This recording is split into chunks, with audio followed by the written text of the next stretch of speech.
And now, our feature presentation. You are watching a master at work.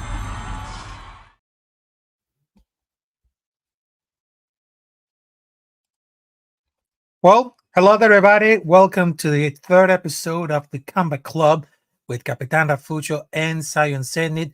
How's everybody going? And welcome, because right now we're about to break down the preview of the UFC 299, which is specifically on Casella Center, which is in Miami, Florida. So get ready, folks, because it's going to be like a bumpy ride. So right now on this third episode of the Combat Club with my co-host, Science Zenith, we're about to breaking down a film study about one of the most extraordinary fighters that we're looking at the UFC Fight Night, which is an unbelievable like a victory, which is Beto Perdino from Brazil. And then we're just going to break it down for the preview of the UFC 299, which is going to be like a blowing out of your mind between Sean O'Malley versus Chito Vera. I mean, this is gonna be like a great time. So I just wanted to tell you that follow us and subscribe us on YouTube. Also, you can follow me on Instagram, El Capitán Rafucho, also on Twitter, Capitán Rafucho. Also, we're live not only on YouTube but also in Rumble. So right now, here it is, my co-host. So everybody excited because this is like the third episode of the Combat Club, and this kind of like a show, I really like it because we're breaking down for the mixed martial arts, a little bit of boxing or wrestling. So how are you feeling? Yeah, thank you for that intro. Thanks for that amazing intro, by the way. That was awesome, man. Yeah, you know what the deal here, guys. We're here breaking down the latest in the world of MMA, mostly the UFC, to be completely honest with you guys. But I know a lot of things happen in the world of WrestleMania, in the world of WWE wrestling, being that it's WrestleMania season. Also in the world of AEW that just had their pay-per-view. So I know my man Rafael is gonna hold it down at the end of the show and recap Revolution. That was an amazing pay-per-view. I wasn't able to see it, but I know Rafael was able to see it, and he's going to break it down. What's up, Robert? What's up, Daniel? Thank you so much for being here today on a great Tuesday night. I think Tuesdays are going to be our main day. I know we kind of flushed it Tuesdays, Wednesdays, and Thursdays, but going forward, I think you guys can expect us breaking down the latest MMA or latest combat news in the world of sports on Tuesday nights. Back over to you, Rafael. There you go, right there. So I just wanted to figure it out because right now we're about to go into a breakdown for the series of videos that we're going to show about for Victor Pedrino, which is from Brazil. Now, I know this is going to be like really excited for us because in this show right here, we're going to show it out for like several times that we're looking at it for, but I think the idea to bring it out with this one. So, right, so there it goes right here. All right, so this right here is one of those fights between Beto Pedrino versus Modesta Buscas, which is on UFC Fight Night in November 2023. So let's take them out for attention. So we got to see it like at the headphones, so you can see it like the experience. So here it goes. All right, so it's play. I thought you were going to put the Pedro fight, being that they just fought, but you can break this down. All right, so do it for the like the technical issues, but do you guys see it like at the proof, like at the Victor Pedrino? I mean, if you had to go for it, I mean, Pedrino is looking at like very weird, but if you think it has a big swinging power puncher, that offensively has a hard time finding people, but he's definitely good and his wrestling is overpowered. But I think it started training late, but he was able to select because of the literally stoppage with a knockout. I mean, until let us saw like a Buscacas struggling for the standing this hold. I mean, that's sort of look good. And then we just see like the left hook, Pereira style, because I think Beto Pedrino has it very in common. He had the straight up left hook like a jab for the Pereira. I mean, all of those Brazilian fighters who are training out for UFC, they have one thing in common. They have the left hook, the jab, and of course, the Brazilian Jiu-Jitsu. And then if you see like the animosity for those fighters, I mean, if we can see like Richard Pedrino, he's like a mark of the like a great star where they come for years. But I think it's gonna be like a great contender going up for the main card. Who knows why in the next pay-per-view? You know what? I do love what you're saying. I do agree with what you're saying, but I think they're doing him solid. I mean, like, You look at this guy named Victor Petrina, and let's just talk about the court in general. And we were going to break down him, being that we're doing highlights on him. With that being said, amazing court as a whole, and we're going to get into some upcoming contenders like your Manamedov and like your other homie that fought on the other court. But that being said, getting back to like your Muhammad, getting back to Victor, one thing I do like about the UFC and what they were doing to him is, this guy is still new to the company. He came off of Contender Series. He was at, as you see, up and coming promotions right here, and he didn't really get tested. I mean, like, he was really, I wouldn't say tested, but he went into unanimous decision in his second fight.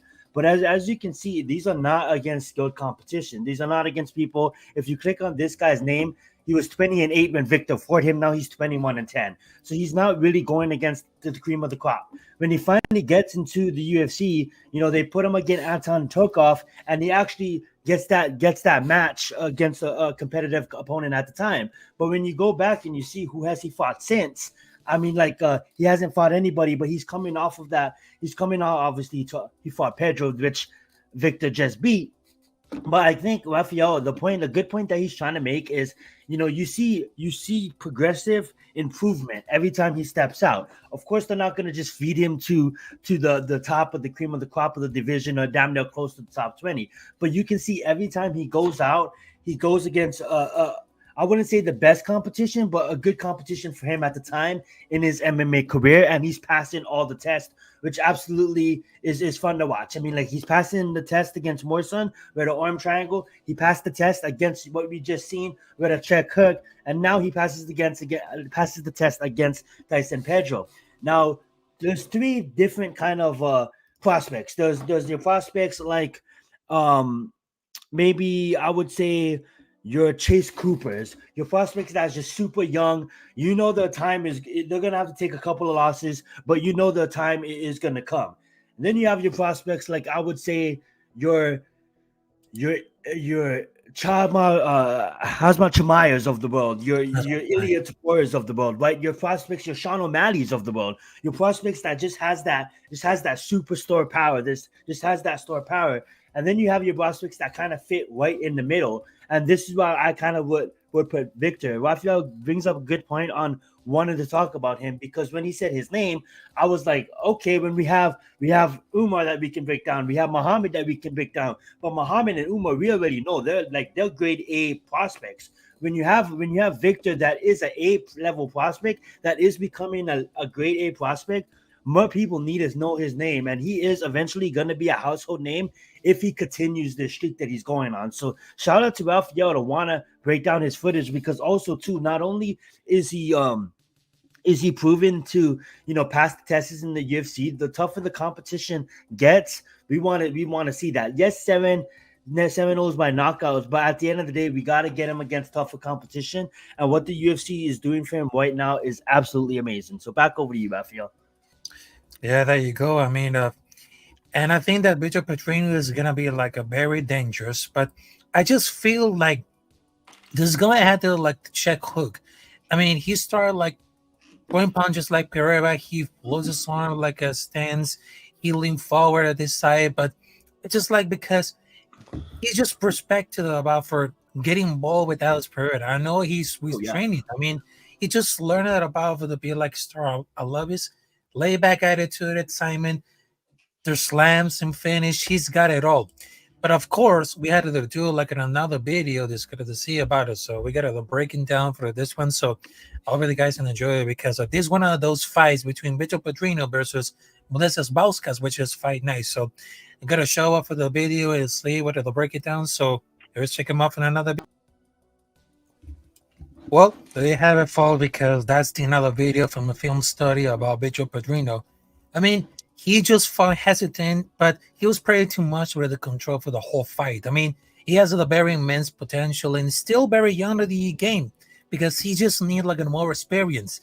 But about for the wrestling and about the submissions, I mean, that was like electrifying. I mean, those fighters that are playing incredible skill and determination. I feel what you say, but I'm gonna have to debate you on that, because like nothing against Victor, but that the opponent he's going against doesn't really show that he has top level competition on the ground against high level competition or medium level competition opponents. When you look at someone like Usman, when you look at someone like Muhammad that just outright dominated their opponents on the ground.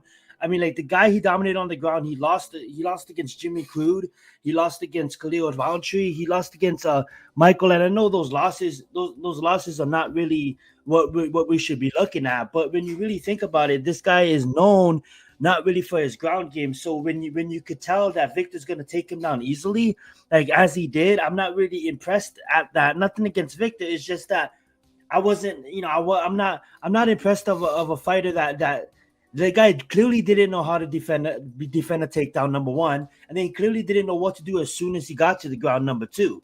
As we see Victor move on in his career, he's going to go against much tougher competition. As we just seen this last week, he passed the test with Tyson Pedro. I had Tyson Pedro winning in this fight. I honestly thought, and then not really winning, I wouldn't say winning. I honestly thought that Tyson Pedro was going to give him more of a challenge. And obviously Victor passed the test with this. But moving forward, I want to see Victor do that against the top wrestlers in the division. I know that's unfair. And that's a tall ask. But at the end of the day, they're all young, and it's hard for me to really look at that fight that you just played and really learn anything about Victor than what I already didn't know. Like I already knew this guy could go and get the job done, but at the end of the day, his opponent is not. It's just not the. It's almost like just feeding his opponent. Nothing against that guy. Nothing against that guy. Exactly. You get what I'm saying? You continue. At all. I don't want to hold the mic for too long. Yeah. Yeah, but and in the case of Bicho Pedrino, I mean, they just had they had a brother Mesford was charged with deciding from the momentum switch back and forward. I mean, at the end, the intense clash of styles and the sheer tendency of both competitors, they just left a lasting impression. It was like an memorable fight, but I think Pedrino was slightly better in fight IQ and skill. He will be like a war beater. I mean, if they think they're going to have this full potential right here, I mean, it's not very unfair. But what it just connected about reaction and power is very different. But I love the surprise that Pedrino was very good at all, but he never engaged too much and they never had to go for the fight too early. But I think it's nothing about for injury or no part of the drawing he was clean earlier. But they got to be like expected, one unexpected. But what it saw with the Bicho Pedrino's fight, and of course for the UFC fight night, I see like a lot of potential. Because if you see like Alice Pereira, if you see Anderson Silva, I mean, they have a generational fighters at the UFC when it comes to Brazil. And they just put it all over to the octagon. And I think the Bicho Pedrino is going to be like the next big thing because after Alice Pereira was going to be the next. Bicho Pedrino got a lot of attention to do because better skill, fight IQ, and of course, better management of grappling and striking, but also he's the best wrestler. I mean, there's nothing I have to compare about it because they had to be way careful. That's right. That's why I'm gonna let you have your moment, and if your gut feeling feels like that. But for me, I need to see more. Like I'm really hard on these guys. When Cejudo won a double champ, I made an excuse for him why he's not the double champ in a sense of the weight cut of TJ Dillashaw looking like a damn skeleton. When Alex Volkanovski came out of that weight cut looking like a damn skeleton, you already knew that like he's gonna get knocked out. Like there's something about it. Like TJ wasn't at his best, and at the end of the day, if you're gonna feel that Victor could be one of the top of the cream of the crops, I'm not gonna stop you from feeling that way. But what I'm trying to say in that is I think he has a lot more to prove. When you look at his record, he's not going against top level competition. When you look at that video you just showed, this guy actually got let go of the UFC off of a 3 stunt. He lose 3 and against not even big time competition. Jimmy Crude's known, Khalil Roundtree's known, but not even big time competition. He loses 3, and then he goes off of a little 2-fight win streak. They sign him back, and he's fighting Tyson, he's fighting Zach. Great guys, but not cream of the crop. Then he loses to Victor. He gets taken down a bunch. Victor shows me that he can strike. Victor shows me that he can take him down. But when you look at Victor, who has he fought? He really hasn't fought anybody. He hasn't fought anybody in the sense of that's why I'm saying it's perfect what they're doing with him. They're not rushing him, but he needs for his level of competition, he's passing every test. And that's not. I'm not trying to say he fought nobodies like these guys are scrubs because these guys are UFC athletes. But what I'm trying to say is when you look at other people and who has they fought by these undefeated, like go look at Ian Gary. Like Ian Gary fought some killers. You know what I'm saying? Go look at all these undefeated guys. Look at Shaka Wap. Shaka Wap been fighting killers since he was 2-0. Go look at Chamaya. Chamaya's passing the test against like ex-champions. Go look at Muhammad. Muhammad's passing the test against some not cream of the crop, but against some pretty good competition in the UFC, just beating Alex Perez. You know what I'm saying? When I look at Victor, he needs to show me more. He's not really, it's almost coming to the main event, right? It's like, who has this guy fought? Everybody, including me, was on this guy, right? Was really like, oh, he's gonna beat him. And then he's like, no, dude, like, you got to think about experience matters, bro. And Victor needs a more leveled experience opponents under his resume for me to really say, oh, this guy. Because right now I don't see it.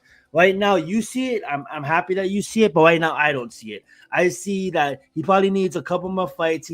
If he goes in there and he knocks out a couple more opponents, or he submits a couple more opponents, because yeah, he's showing ground game, but he's not showing any submission wins. Like, he has one submission win. You know what I'm saying? I'm not trying to knock the kid, but I'm just saying when you boost the kid up to that store power, especially the names that you mentioned, like your Alex Pereira that won 2 championships in 11 fights, like Richard Anderson Silva that is the goat, like one of the goats.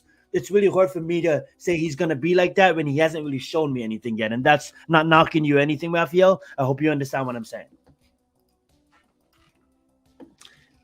Yeah. And all the teams were here because I know there were Brazilian fighters that had it very, very common. Because if you see like the ex-murderer Vanderlei Silva, also there Silva. I mean, the current state about the Brazil. I mean, they just certainly none of them, but they usually had to go with.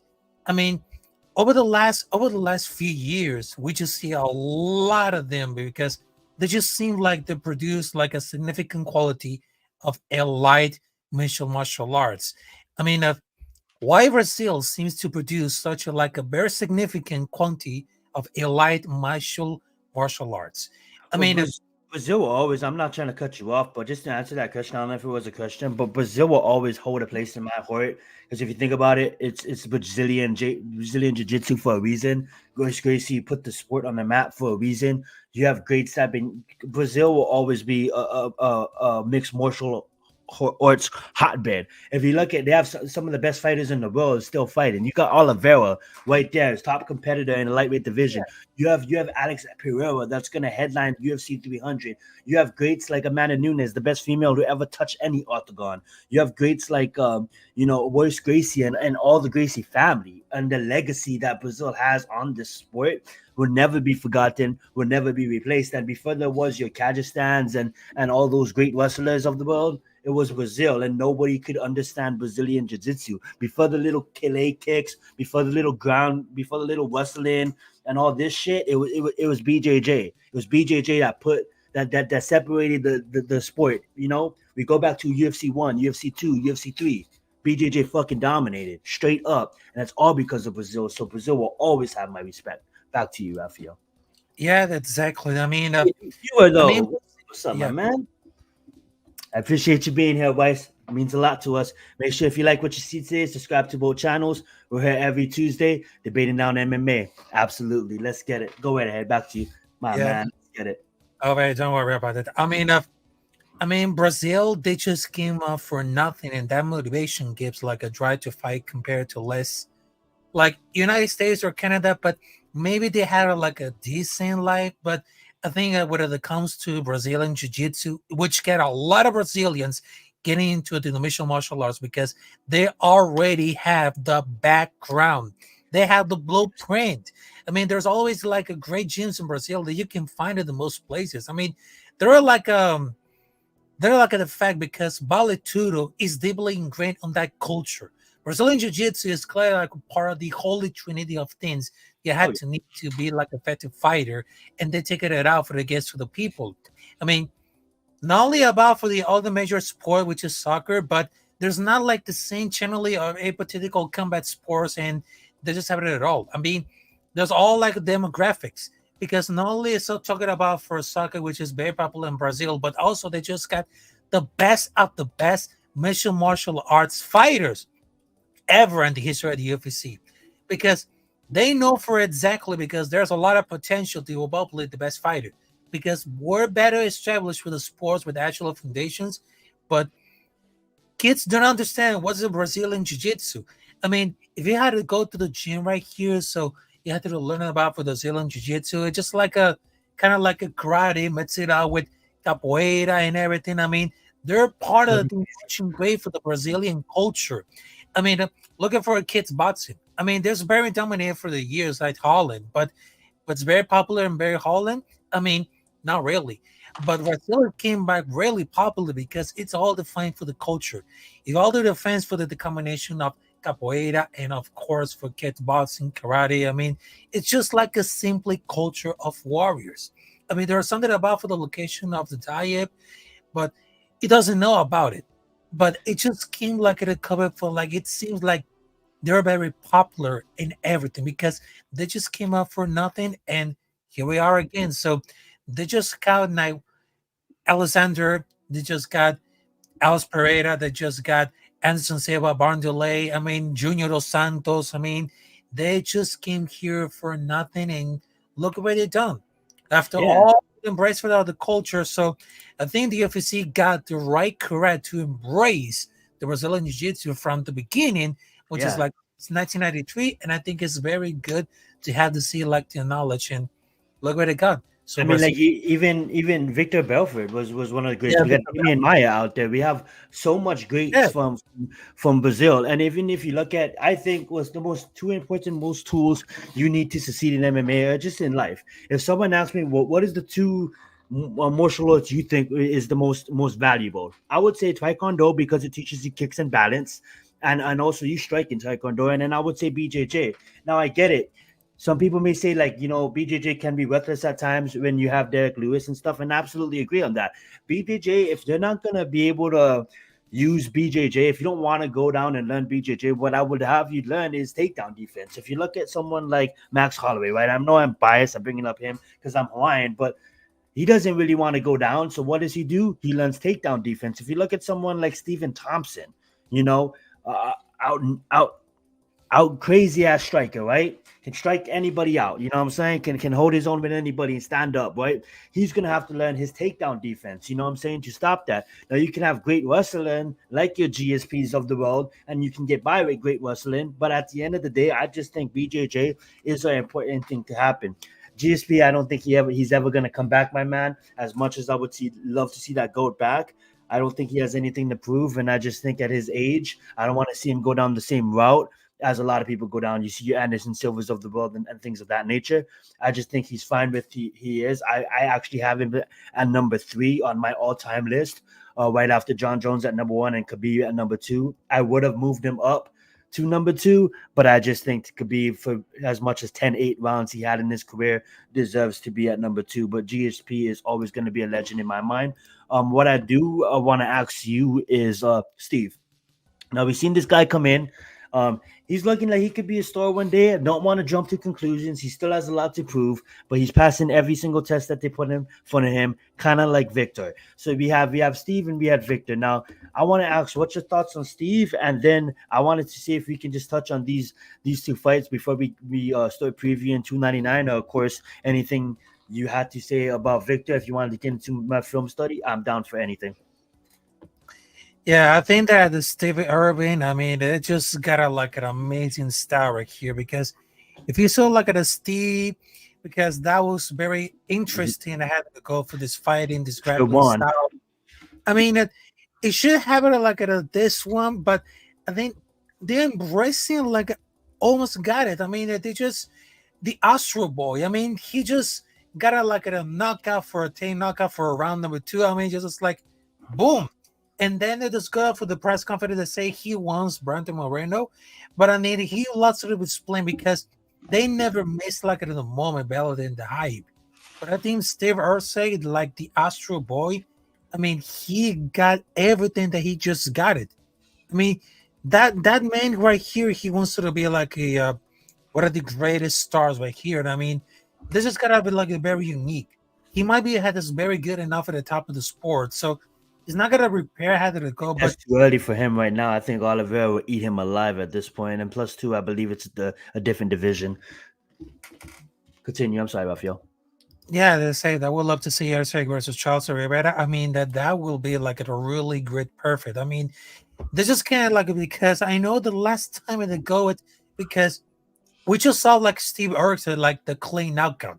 But if something had to prove it, I thought we'd go handing out for the title shot, maybe get to the top five first. I mean, I couldn't believe it because We got they to kind of think about it too. I mean, like he's in the damn bantamweight division. That there's featherweight, and then there's Oliveira's division. So the chance of Steve versus Charles Oliveira will probably never happen in the next 5 years, unless something happens. Oliveira's going to retire before they fight because I don't. Steve will have to clear out his division and then jump featherweight. I don't think it's going to happen. But I do love. I would love to see that. I do agree with you. yeah, exactly. I mean, if they had the soul for the fights, I mean, they just got on like a lot of intense right here. But I mean, see for all these fights right here, the most incredible. I mean, Steve had to go for the hardcore to the name for the 1 year ago. He's actually on the nerve to get like a title shot, but I think it Freedom should against Muhammad. Like honestly, freedom against Muhammad. Look at that. He's on a one. No, not gonna. He's only on a 3-fight win streak. So yeah, he's gonna need another contender. And if you look at Muhammad, I believe is ready to compete now. I think he takes the championship right now. I honestly think if it's not Ermor, it's him. Like I think Muhammad is the champion right now of the division. I think he's one of the best in the division. And I know I'm jumping your point, so I'm gonna let you go. I apologize. I get excited when we talk MMA. Please check me. You just say, "Hey, shut up, Zion. I'm not done." My bad, bro. I'm gonna mute my mic. I'll let you finish. no, because we just got a very important. And I see, look at a lot of chats right here today say, Rafael, I remember that you called Bulk versus Island. That was very magical. So, yeah, I remember one of those live streams that I just go into because I remember that I was interview the Ben Davis at about for the possible call out for Bulk versus Islam Makabech. And then that was like a getting ready about this. So I just wanted to call it very magical, but I just see like a very important. And after that, I was doing like a live stream at the bar because that was very shocking. And also, I was like, because in and out with some random persons right here. And then there's like the person that say, "Hey, are you doing like a live stream on the UFC?" I say, "Yes, yeah, yes." But I mean, but when it comes to both fighters, I mean, that was very incredible. But I mean, for that case of Mohammed Mukabet, I mean, he gets it all. He gets everything at all. I mean, that was just like a very weird, but I think the shot not very impressive, but always pressure. But he's getting like at a great position, but he headlock. But he all his statements for the position for the better position. But I think he kept forcing wrestling again and again and again. But he ever when it was reversing, taking it down for reversely. I mean, he was winning at the third with the strike lead. He should have kept doing that instead of wrestling. But the instinct is very hard to defeat. It's very hard to defeat. I mean, when it comes to Paris, he had so many chances to make more damage. But I think that Muhammad Mokabet, he needs more time, but he will not like a loss for the top guys. I mean, honestly, they just made like a body falling apart, but I don't think it's gonna be happening because it's not that it's sufferable, but I mean, he constantly like sitting down and constantly battling illegal knees for the hands on the ground, but they gotta show it out for the levels, showing out for the levels, and they show it while to allow knees to the down opponents when your wrestling gets compared to guard pulling. I mean, that was like a pretty weird when it comes to the grounding opponent rule. They needs to about to change at all. Yeah, you can't just drop your head and absolutely think you're gonna do something because honestly, that sometimes in the eyes of the judges, they could easily think that you're hurt. Like it looks a couple of times, the guy honestly thought he got hit when he literally is just dropping. I think that's something I think honestly that's just a bad game plan. That's the first time I've seen him drop like that in his fights. I mean, like he did it several times. He did it several times, but I didn't see him do it that much as he did it in this fight. To back my point, though, I honestly feel like that was a game plan. I think he's gonna go back in the lab, and I think he's gonna work on that. I think you don't do that, especially against where you're ranked right now. If you look at where he's not ranked at number 7. This guy's obviously going to be fighting for the champion soon. I mean, like this guy. Shout out to Pantoja, but man, we got some killers coming up. And what do you feel about Muhammad? When he's going against it, yeah, I said give him the title shot automatically, but at the end of the day, I do believe he's the future champion. But when you go back and look at these rankings, he's at 7, and I honestly don't feel that he jumps Amir. I think Amir gets that championship title first. If you look at Steve, if Steve fights Moreno, which I don't think it happens, I think Moreno actually fights Cejudo. I think they make that shit happen. And why not just Steve? Why not just match up Steve and Muhammad? Because even though Steve only has 3 fights in the UFC, I think Steve's down. I mean, like if Steve's calling up the number 2 in his division, like I think he's down. I think he's down. So I mean, like, what do you feel about Muhammad matching up with Steve? They just fought on the court, and then they're both similar in ranking. You know what I'm saying? Yeah, no, because they just literally had to go for it, like because the pressure on it. Because I didn't Muhammad Mokhtar, they had just getting like a very involved about the struggle about those wrestling styles and also for grappling. But I get it. But some just had to go and to see like who's gonna be in providing and all this something like that. But it kind of like do not understand whether to go in something like that. But I mean, they just get it. So it's very hard to define how this go, like who's gonna be like the best of it now. And I think that he needs to improve a lot because I know this is gonna happen like this one, and it should be like an apprentice out of the going one. So yeah, I know it's been a happy like at a half hour talking about for like at a breakdown for Richard Pedrino, also for the impact of the Brazilians. So right now, let's get into the second topic, which is very important to see what I got right here. So here it is, folks.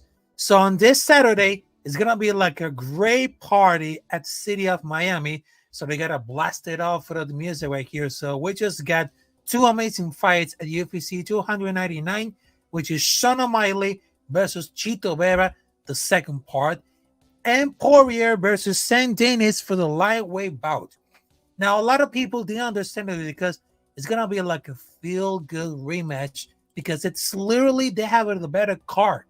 I mean, they got to bet you up, like, imagine it's going to be like a 300, but it's going to be like the 1 position. But I think that Dennis seen it like a something big, something aside from the box. That's no way they're thinking about it. I mean, there's going to be like he's going to announce he's going to pull it out for retirement, something like that. But I think they're going to try it to be like he recognized that a majority had to go for the young adults right there. But I think they have to go for the rematch between is going to be like very normal. But it's going to be like an interesting title fight between Sean O'Malley versus Chito Vera. I mean, they have the difference between the 2 fighters. I mean, they have a lot of intensity and they know each other for like this grappling, the strike lane. I mean, they couldn't believe it at all. I mean, it's very, very difficult to make it on the paper, but there's like a competitive fights and so many underdogs. But I think it's gonna be like really insane at all. I mean, they had a certainly like more audience, but I think I would love to see Cena winning O'Malley. He probably got like the hot take, but he's very dangerous and well-rounded with a good power. But I could see him like a very rocking with big shots in the face in the round number 3. I mean, that could have happened. But I think the only reason because they chose enough in the Miami because they just wanted to pay homage for 305. But I would love to interesting like between Jorge Masvidal, but that could have happened. But I think that fight between Sean O'Malley versus Marlon Vera, which is the Chito Vera, I mean, they just wanted to convince it's gonna be like a title fight. But it's very stacked at all because it has really stacked at all. Because I mean, the main card is gonna be like a really stacked. But I think that reason right here, I mean, if they got to put on this here, but you have to be careful, Sean O'Malley. He could be very controlled about for the striking, his grappling styles, and of course, he'll leave you on a knockout. I remember that he was watching over Sean O'Malley versus Aljamain Sterling to get him taken down for the title. That was just like in a moment that I'm waiting for. And after that, he wants to defend the title, but with an old rival, which is Tito Vera from Ecuador. And then, boom, staggered off it again for the UFC. So right now, let's go back for my co-host to see. Was it had to be big important for the main card? I mean, it's fully stacked, including the revenge of Sean O'Malley versus Chito Vera. I mean, this is gonna be like a unbelievable. So you go. Yeah, dude, absolutely. This is gonna be an absolutely wonderful court. And shout out Danny. Shout out all of you guys for being here with us on a Tuesday afternoon, man. Late at night if you're on the East Coast. But that being said, man, this is such a fire card. It's so stacked with so much different fighters. Like, if I had all the time in the world, we'll talk about every one of these fights. But that being said, we're gonna start with the ninth fight on the night with Jolton O'Malley. I mean, like, this guy is gonna be the future of the sport right here, and he's proven that. I mean, like, what a killer. He's stepping in there. He's handling every single test. I mean, like, Biggie Boy just showed us how dominant he is this past Friday. And he handled him at a real naked choke in Mountain Road with no fucking problems, okay? Andros Lewis takes him to the decision, but this guy is fucking people up. And I'm sorry for my French here, people, but he's going to continue down that road against Curtis Blades. Now, Curtis Blades is the best wrestler in the heavyweight division, at least the top two. Jolton's going to prove what the next generation has to come and offer. I mean, like, Ilya just proved it against Alex. Nothing against Alex, but Jolton, guys, he's one to watch. I get it. We had Sergey in the division, and we just seen what happened. Shout out to Tom Aspinall. What a stud. You know what I'm saying? But when it comes to clearing up the top, yeah, he's right up there. Jolton O'Malley is right up there. So keep an eye, guys. Keep an eye on that fight. Moving on, I mean, like, just look at these fights. I can't believe it, man. We have a knockout power in every damn blow, precision timing versus against a ultra defense, like really cerebral kind of fighter in Peter Yan. That's gonna always, obviously, be there to counter, but also be there to protect himself. And then when he hits you, man, this guy lets his hands go. But I don't even know who to pick on this right now. I'm just gonna briefly run past these fighters, and then we'll pick at the end of the show, guys, because we have another killer in Jack Della Manuel. I mean, like, I can't even. I'm gonna slaughter his name right now, but honestly, bro, this guy never lost in the UFC yet. You know what I'm saying? If you really want to count how much wins he has in the UFC, let's just say 1, 2, 3, 4, 5, 6. You know what I'm saying? We don't count the contender series, but passing every test. With flying colors. Get it? Really, nobody's here. Not to be mean to Randy Brown, but when he gets to someone like Kevin Holland and he's passing that test, then you're like, okay, yeah, you're ready. You're ready to move up, and you're ready to fight someone like Gilbert Burns. That is gonna be an amazing killer. I'm at the first UFC fighters in the yellow chat. Let's get it. And then we got a guy in here that when he lets his hands go, it's game over. It's like a mini version of like Michael Chandler and like Sean O'Malley. Yep. If there was to have a kid, it'll be him. What I mean by that is he has the combos. He has the combos like Sean O'Malley. I'm sorry, not Sean O'Malley. Sean Strickland. He has the combos by like Sean Strickland, yep. But then he has the power like Michael Chandler. And Jack Della Manuel is just exciting to watch. So that's going to be a love one. We're going to come back to him in a second. Then you got Kevin Holland. We were just talking about Kevin Holland. Who does he welcome? He welcomes one of the best martial artists that hasn't been in the UFC. His name has been popping if you know about the Bellator scene. Yeah, he just lost against Rick Story, but don't take that away from him. Yes, he lost against Mike Perry in Bare Knuckle Fighting Club, but don't take that away from the Highlight King, man. Michael Venom Page, bros. If y'all never watched a Michael Venom Page fight, y'all is in for a treat, man. This guy is absolutely phenomenal. This guy's a real life ninja, bro. This guy does shit you see in movies, bro. And Kevin Holland's gonna be talking to him the whole fucking time, which makes it so fun because they're gonna be talking. They're gonna be having a good time, and he's already making a claim. He already wants to, not overlooking Kevin Holland, but he's already making a claim that he wants to fight Edwards one day in England. You know what I'm saying? He wants to clear out the welterweight division. He has a tough competition at the top with your Izzy's and your Sean Strickland's of the world, with your Robert Whitaker's of the world, and then of course your champion this whatever fucking name, Duplessis. I was Yeah, like, whatever the champion's name is, screw him. yeah, But that being said, the champion, and then obviously, you got the main event, man. Don't sleep on the diamond. Diamonds it's a cut tough for a reason. You know what I'm saying? I slaughtered the saying, but man, don't mess with the diamond. This is an experienced fighter, Dustin Poirier, that been all over the world fighting.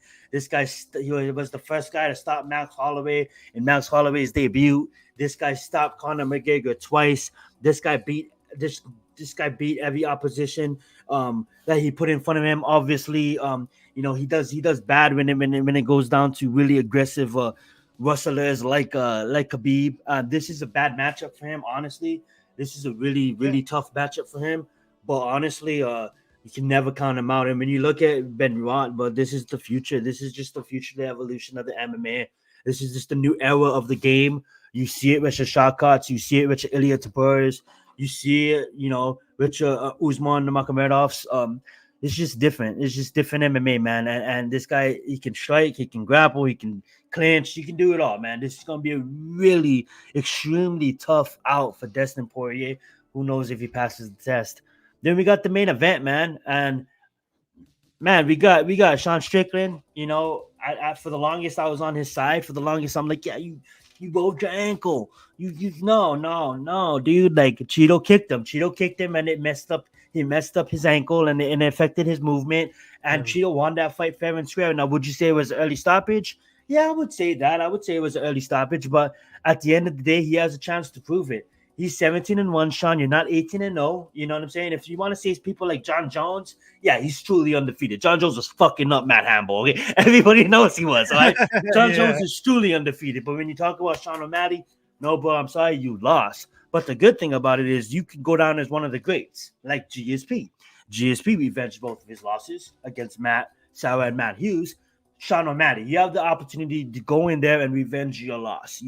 There's times in this world where you wish you could fight that guy and you can't revenge your loss. You know what I'm saying? Like if you look at Moab's fucking little Instagram video, he said 845 is gonna come out retiring, and Moab's not gonna get his revenge on his loss. That shit's in the past, right? But you have the opportunity to get revenge on your loss, and I know he's not taking Mullen Vera lightly. You shouldn't take Molinville lightly. If you think that Sean O'Malley is just going to go in there and walk through Molinville, yes, his best day out, absolutely. Absolutely, he can do that.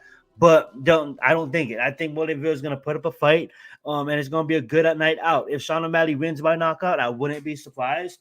But I think, like you said, I think Molinville is going to give him a tough out. I think this is not just a work in the park. I think Molinville has better striking than what's his face, Sterling. I think Marlon Vera, obviously Sterling's known for his ground game, but I think Marlon Vera poses a difficulty challenge when it comes to having better striker than Sterling, and obviously Sean O'Malley has extreme levels of striking, but we'll see what happens here. I'm just excited to see the winner of this fight, which I honestly believe is going to be Sean O'Malley. I'm just excited to see him match up against Moab because I think that is a fight that we're all waiting to see. Want to take up too much time. I just wanted you all of my picks real fast before I give it back over to you. I have Sean O'Malley. I have Destin. Yeah, something about it. Destin never lost 2 in a row, and I'm just gonna go down to experience. And this is when he finally passes the test against your really big aggressive wrestlers and your grappling phenoms like a Benoit. So I got Sean O'Malley. I got Destin passing the test. It's funny how we say Destin passing the test when he's an experienced fighter. I have Michael Page absolutely knocking out Holland with a spinning something. I'm gonna give it to Jack. I think Gilbert's one of the top in the division, but I think it's Jack's time. And then I'm gonna give it to Peter Yan. As much as I love Song, I think Peter Yan is still a high level MMA piece in MMA that people are just forgetting about. Like yeah, he took a lot of tough losses, but look how his losses have aged. That's what you got to look at in MMA, how people's losses have aged. But that being said, back over to you, Rafael. Thank you for letting me hijack the mic. Yeah, you're doing like it very good. I mean, if you see like the first fight between Marlon Chito Vera versus Sean O'Malley, that was back in 2020. But right now we're in the 2024, and then 4 years later they just wait a lot better. But I think it's gonna be like it really happened. But I think that between for the style of Chito Vera, he's very modern and 5 rounder. But I hope it's gonna be like a who see who test it. I mean, that's a fight who can win if Sean's paddle leaves early. I mean, the nerve that it got him to see like if you see Sean stumble at the minute 2026, which is in the first round, I mean they should have covered it like the whole team would have to go it. I mean it's a pretty hard fight to get standing like the time, especially when it comes to 5 rounds. I mean, if they were to start to getting smarter in wrestling, I mean Cheetah's very durable, has a good cardio and ridiculous power. And that's a hard fight to Sean. Don't be surprised it's gonna be like in the second round because it's very had the most finish in battle win story has been never so much as wobbly in the UFC. It is coming like into this fight to the win Sean over. And people that think it's gonna be like already done, but I think it's gonna be like a larger for the fans overlooking Cheeto, but he still mentioned about the future defenses very constantly, and they just need like to focus on Cheeto because that loss definitely bugs him and he wants to get like a win pretty badly. But I thought for the fact that it's got the most people, this very much trivial because it's a generational thing. It has a aesthetic persona that a lot of older fans don't relate to. I mean, the rhythm is gonna be like a very compromised for the leg. I mean, those kids are already finding their market and they're missing, but I mean, it's not gonna be like a wherever sci-fi, but it's keep like at the very first graph of the book. I mean, enough for to get sense for that story will be a good one, but not enough to have any clue it will develop and progress.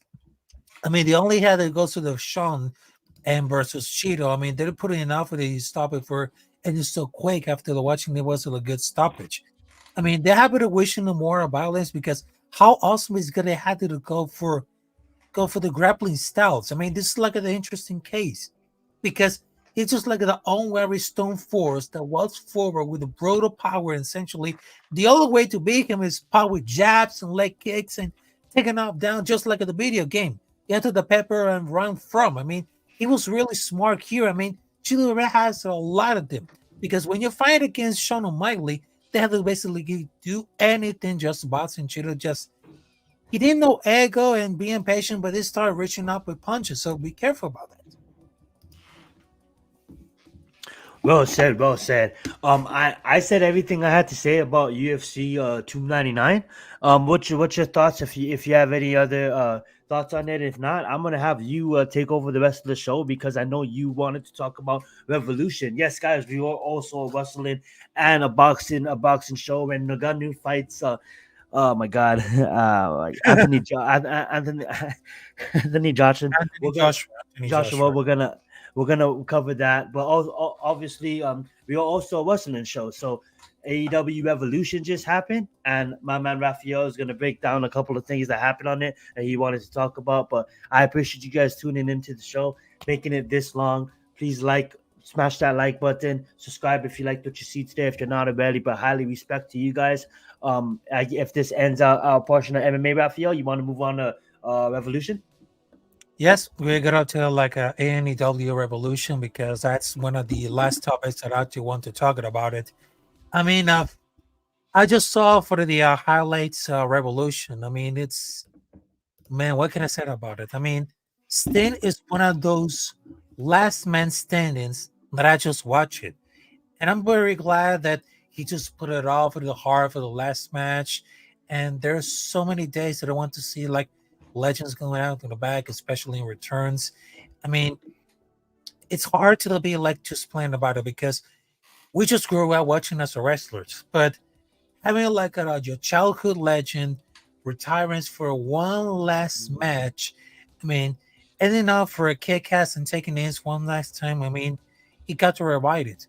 I mean, after he just see about that, and after they just saw for a Night of Champions, and back in 2015, we just had Seth Rollins versus Sting, and they just came like a very incredible, but then it just really kind of like very awful. But it just got a retirement, and then he just coming back from independent, and now he's gonna the ANEW. I mean, literally, that has go at it all because people don't understand how the pay-per-view very work, and they don't understand that Sting didn't went long. I mean, he was closely supposed to sign up for the pay-per-view and then talking about for the light crowd that happens for so many wrestling shows, but no one's is telling that it's gonna to do for the last beat, the last night. I mean, they just have it on know because it's very unrecognizable. I mean, I know WWE is very hard right now, but nobody does wrestling better than AEW.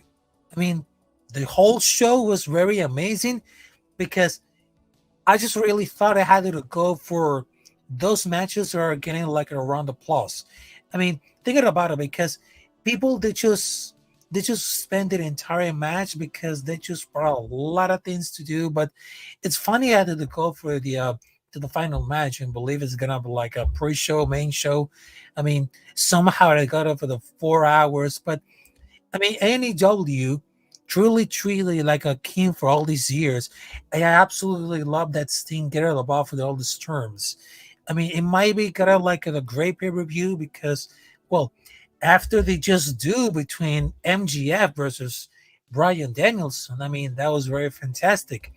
But then they're just throwing out for the window with like a great match.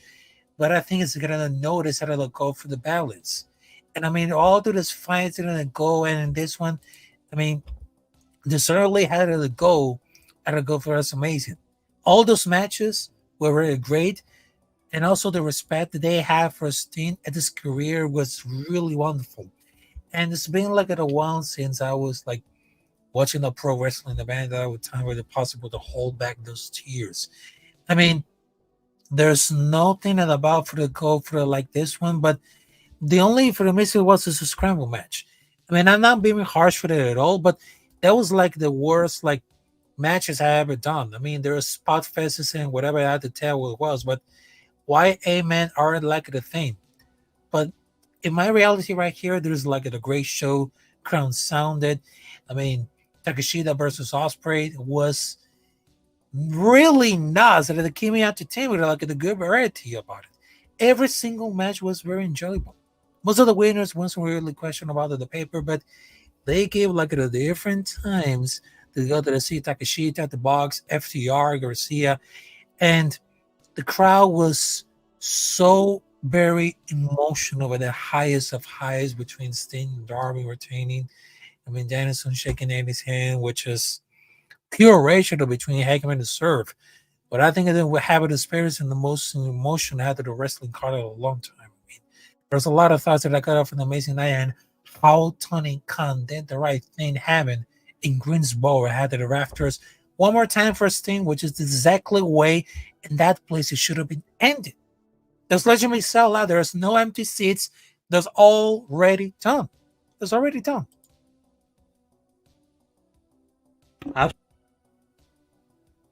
Oh, Sorry, Michael City. Absolutely wonderful. I didn't even know he retired. Shout out to G Nation in the building. Thank you for joining us.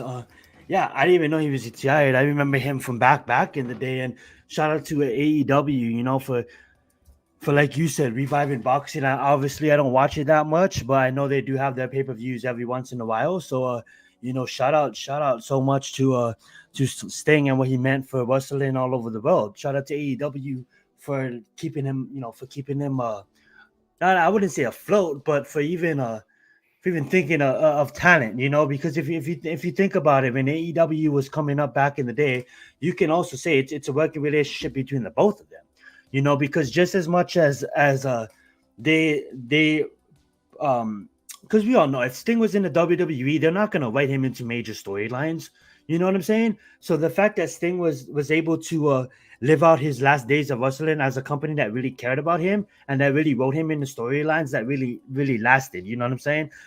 That was something I knew he meant a lot for AEW, and it's a two-sided relationship. So he brought a lot of fans into AEW, and a lot of fans came to AEW because of Sting. So for him to go out on top at a what sounds like to be a great Revolution event. I didn't really watch it, but that sounded like to be a good one. Before we end the show, though, I don't know if you was done here. We do have to say who wins between the boxing event this weekend, because we do cover major boxing. And because right now I had to go to the schedule from 2024. Mhm. I mean, there's a lot of things I had to go with because it's gonna be like a big time for anything. I mean, this March is gonna be like so great because they just had in Riyadh, Saudi Arabia, which is Anthony Joshua versus Francis Ngannou, which is in 12 Absolutely. rounds, heavyweights. I mean, that should be like a really interesting. So after that, they had in March 30, Las Vegas title fight, Team 2 versus K Tournament, 12 rounds for the World Boxing Organization junior middle title. Also in Brooklyn, they just had the title fight, Devin Haney versus Ryan Garcia, 12 rounds for the junior welterweight title, which is on Brooklyn. And April 27th is going to be on Leeds, England, Josh Taylor versus Chaka Terwell, also 12 rounds, junior welterweights. I mean, what are the most excited I had to go because Anthony Joshua versus Francis Norgood had to go with. But I would love to see like Devin Haney versus Ryan Garcia for the welterweight title, which is a must watch for those boxing fans just like us. And I think it's gonna be like a great opportunity because right now it's about the jab and everything because the intensity of those athletes is undeniable. It's undeniable. Yeah, I mean, like they're all over social media. YouTube is recommending things. You know what I'm saying? Ryan Garcia sounded like he smoked 100 packs of Newports. Like I don't know what's going on right now. I know there's a lot of rumors about his financial situation, but that's not my business. All I know is for the fight, the fight's gonna be absolutely electric.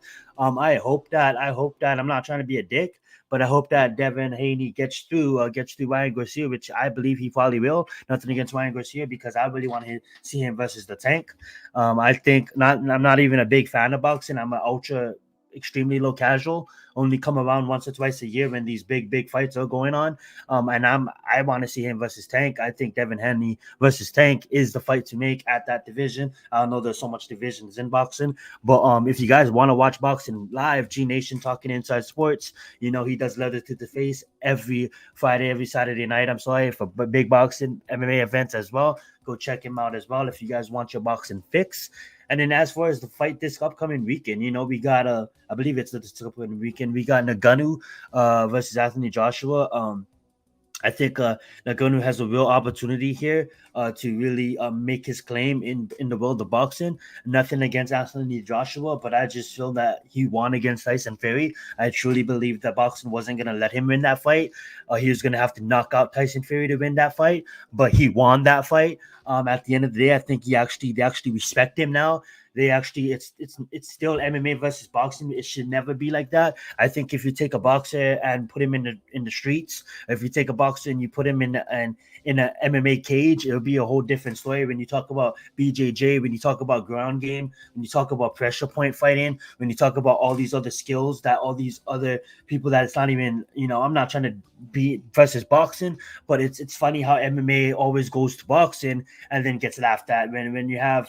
It doesn't make any sense to me. But I'm just happy that the sport of boxing is finally accepting Francis Ngannou and realizing that, hey man, these MMA guys is never gonna be good boxing. I mean, like obviously MMA and boxing, when it comes to boxing and MMA, is totally different.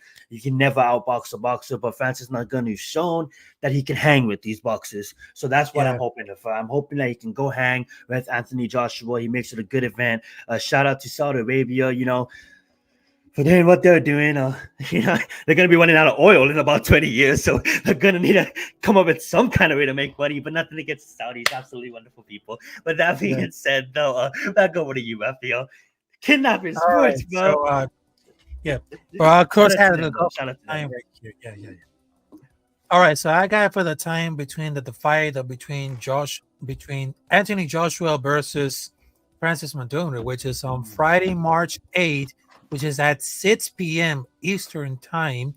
And what it comes to because the preliminaries wasn't going to 10 a.m., which is Eastern time, 7 a.m. at Pacific time, and then they just got for like 6 p.m. Eastern time, which is on March 8th, which is like on Friday, and they're gonna make it for the rain between how long it's gonna be the undercard fights last. But yeah, it's gonna be like a really excited. But also, I just wanted to take a moment to say shout out to my big brother Lou from the G Nation Inside Sports because not only he provides for the football, including for the New York Giants, but also he provides like the greatest one, which is Letter to the Face.